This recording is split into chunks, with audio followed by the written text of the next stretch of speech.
She's a goddess with a plan at the end of the world. Got a puppet in her hand, she's a bull in a string. A marionette that gathers every little thing and follows every command and every little whim. Hey everybody, welcome to the Let's Play Leak. I'm John as always, and this is Steam Roulette number 6, I think. Yeah, let's go with 6. Anyways, this is the wonderful End of the World. This is a relatively old game. I bought this, I believe, on the very first Steam sale that I ever participated in years and years and years and years ago. I was pretty happy to buy this when I saw it. It looked like Katamari Damacy. And it really basically is Katamari Damacy, or at least a somewhat pale imitation of it, unfortunately. I briefly talked about Katamari Damacy, actually, last week in the new game review overview thingy for Cat Lateral Damage. But rather than re-explain Katamari Damacy, let's just jump on into the wonderful End of the World. So we're going to play the first level here in the beginning. Here's the very best high scores and the very best times. Of course, there's Zip, not a 0-0. Ooh, Pift, Met, Jack, None, and Z. So we're going to play a timed level. And here's how to play. To end, and you're gonna grab everything you can before it does. Here's how to do it in 3 easy steps. Step 1. Walk into smaller objects to absorb them. Step 2. Absorb lots of stuff to become bigger. The more you absorb, the bigger you become. Step 3. Grab as much as you can to win the level. And that's it. Give it a try, and when the end of the world does come, remember to duck and cover. Good luck. So that's the story, or what passes of the story. The world is ending, and you have to pick everything up for some reason. And this is you. You are a collection of little tiny balls, and you walk around with WASD, and you move the mouse to move the camera, and you walk over stuff to pick it up. We got some fruit slices, we got some berries, and we're timed, so we're just going to get going. We're going to pick up these donuts, start picking up all of these chocolate cookie things, some bottles of beer, some books, just pick everything up. And that's really the game, is picking stuff up. The game aspect of it is really sort of figuring out the best path that you can go to get stuff. Because, of course, if we ran after those pylons over there, we wouldn't be able to pick them up. We wouldn't be big enough just yet. So we need to get bigger and then go after them. And, yeah, it's all about sort of getting sort of that optimal path to pick everything up in the necessary amount of time. We just grabbed that dog. We're big enough that we're going to start picking up basically everything in this room now. There's a stepladder, completely disobeying the laws of physics there. But we've picked things up. We've picked enough up to beat the level. And that's a really quick level. That's sort of the tutorial level. We got A+ on that. It's just to kind of get you used to the controls. Now that's pretty similar to Katamari Damacy. It's pretty similar. We're going to head on off to Cafe Internets next. It's pretty similar to Katamari Damacy, except Katamari Damacy, you were a ball. And you actually used both analog sticks on the PlayStation and later the Xbox controller to move your ball kind of like a tank. So basically, each analog stick controlled the treads, or the one side of your ball. So if you wanted to go forward, you had to push both sticks forward. If you wanted to go left, you pushed one forward and one backward to turn around. And it was really cool controls. Part of the game was definitely just getting your head around those controls. This is literally just WASD walking around like every game ever. You know, every game uses those controls. And so it kind of loses that unique aspect that Katamari Damacy has with its controls. The other thing is I just kind of had happen there is you get stuck a lot. You just get into places where you're not big enough to pick stuff up, but you're too big to fit through the gap that you're trying to walk through, and you just waste a ton of time, just a ton of time. There's also these things that bounce you off when you hit them, like that ghost. We weren't big enough, so it just kind of throws you back. And it can get pretty annoying.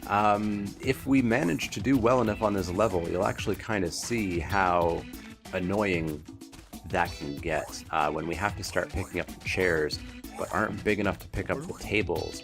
We're going to be in for some pretty big problems. So we're going to try to do well on this level, but I don't know if we're even going to get there. In replaying this a little bit, I've had some significant troubles with this level.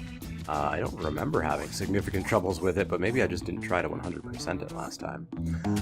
If you get big enough and you get to a small enough ledge, you will sort of climb up it slightly, which helps out.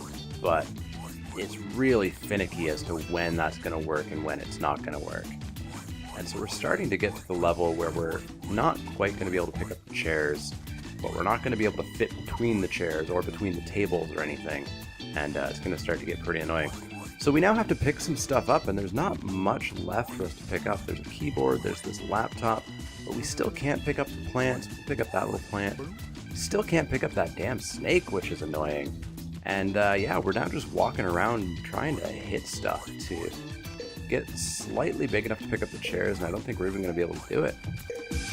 So yeah, I think we're just going to fail this level, and you saw I got stuck even there a little bit. So we'll see. Pick some more stuff up. There we go. Now we're starting to pick up chairs, but we've got 1 second, and we're just done. So it's unfortunate that the levels don't have the freedom or the design or the openness of Katamari Damacy. We still got an A-. We were just short of the A+ there. Let's jump on over to Wordforge. Haven't played this one in years and years and years and years and years. Don't really remember what it even looks like. I think it's a bunch of words. Yeah, it's a bunch of words. So I think we can pick up basically single letters to begin with, and then we can start picking up bigger words as we get bigger. So I've been kind of bad-mouthing this. It's not Katamari Damacy. It's not, it's not as good as Katamari Damacy. It's not awful. You know, I think I bought this for a couple of dollars at the Steam sale, and it's totally worth a couple of dollars. Totally worth a couple of dollars. The primary reason for that being that there's no PC version of Katamari Damacy. This is basically, outside of using an emulator, as close as you can get to playing Katamari Damacy on the PC. And that alone makes it worth a couple of dollars, because it is a really fun game. The mechanic of just getting bigger and bigger and eventually getting big enough that you're sucking up skyscrapers and continents and planets is really fun. It's really, really, really fun. So I can definitely recommend this game if you see it on sale for a very small amount of money, because it will let you waste a few days, kind of like cat lateral damage almost. It'll let you waste some time enough that you get your money's worth. You know, it's not hard to get your money's worth from a couple of bucks, but yeah, the game will do it. It's certainly enjoyable. The level design, artistically, is pretty okay, especially for a game of this age. You know, just seeing all of these words and letters and whatnot is pretty cool. It's the mechanic design that I feel kind of falls apart. I don't know if they just didn't quite put the thought process into making the paths that you really need to kind of go through a level quickly and to get them done, or if they just didn't care.